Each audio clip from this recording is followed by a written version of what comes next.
اعوذ باللہ من الشیطان الرجیم بسم اللہ الرحمن الرحیم السلام علیکم ورحمۃ اللہ وبرکاتہ۔ امید کرتا ہوں میرے تمام دوست بھائی خیریت سے ہوں گے۔ ہمارا جو آج کا سبق ہے وہ ہے 4 لفظوں کی تعریفات۔ 4 لفظ کون سے ہیں؟ ویڈیو شروع کرنے سے پہلے دوستوں سے گزارش یہ ہے کہ ویڈیو کو آخر تک دیکھا کریں۔ جب آپ ویڈیو کو آخر تک مکمل دیکھیں گے تو انشاءاللہ آپ کو بات سمجھ آئے گی۔ چلتے ہیں سبق کی طرف۔ وہ 4 الفاظ کون سے ہیں؟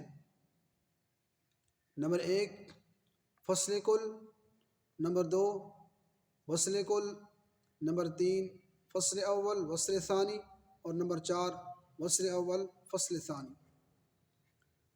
سب سے پہلا فصل کل۔ فصل کا معنی ہوتا ہے کاٹنا، کل سب کو۔ مطلب یہ ہے کہ جب آپ تلاوت کرنے لگیں اعوذ باللہ کو الگ پڑھنا ہے، بسم اللہ کو الگ پڑھنا ہے، اور سورت کو الگ پڑھنا ہے۔ فصل کل یعنی تینوں کو الگ الگ کاٹ کر پڑھنا ہے۔ نمبر 2 وصل کل۔ وصل کا معنی ہوتا ہے ملانا، کل سب کو۔ تو یہاں تینوں کو ہم اعوذ باللہ، بسم اللہ اور سورت کو ملا کے پڑھیں گے۔ فصل کل کاٹنا اور وصل کل ملانا۔ نمبر 3 فصل اول وصل ثانی۔ فصل اول یعنی پہلا اعوذ باللہ کو الگ پڑھنا، بسم اللہ اور سورت کو ملا کے پڑھنا۔ نمبر 4 وصل اول فصل ثانی۔ وصل اول یعنی وصل کا مطلب ہوتا ہے ملانا، پہلے دونوں اعوذ باللہ اور بسم اللہ کو ملا کر پڑھنا اور سورت کو علیحدہ پڑھنا۔ ہم نے گزشتہ سبق میں ابتدائی قرأت اور ابتدائی سورت کے متعلق پڑھا تھا۔ یہاں اس کی تعریفات ہیں آگے۔ اس کی ابتدائی قرأت اور ابتدائی سورت کی تعریف یہ ہے کہ ابتدائی قرأت اور ابتدائی سورت کو ملانے سے کتنی صورتیں بنتی ہیں؟ اس کا جواب یہ ہے کہ ابتدائی قرأت اور ابتدائی سورت کو ملانے سے 4 صورتیں بنتی ہیں۔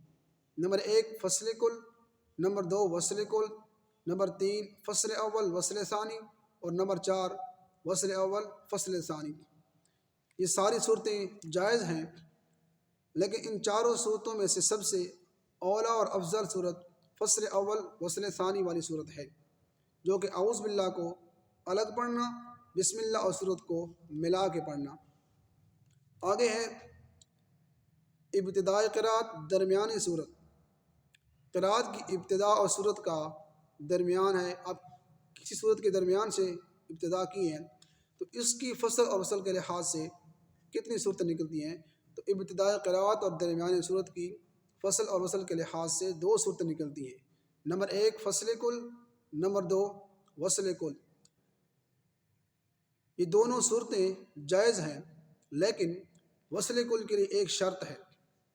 وہ شرط یہ ہے کہ اگر آیات کے شروع میں اللہ تبارک و تعالیٰ کے یا انبیاء کرام کے مبارک ناموں میں سے کوئی نام آ جائے تو یہاں وصل کل ناجائز ہے، ورنہ جائز ہے۔ مطلب اگر آیت کے شروع میں آپ نے کسی صورت کے درمیان سے شروع کیا ہے تو آیت کے شروع میں اللہ تبارک و تعالیٰ کے یا انبیاء کرام کے مبارک ناموں میں سے کوئی نام آ جائے تو یہاں آپ ملا کر نہیں پڑھ سکتے، جائز نہیں ہے۔ اگر ان میں سے کوئی نام نہیں ہے تو پھر آپ پڑھ سکتے ہیں۔ تو آج کا ہمارا سبق یہاں تک تھا۔ تو امید کرتا ہوں دوستوں کو سمجھ آ گئی ہوگی، اور اگر بات سمجھ آئی ہو، ویڈیو اچھی لگی ہو تو کمنٹ میں ضرور بتائیں، اور لائک اور سبسکرائب ضرور کریں۔ انشاءاللہ ملتے ہیں اگلی ویڈیو میں۔ السلام علیکم ورحمۃ اللہ وبرکاتہ۔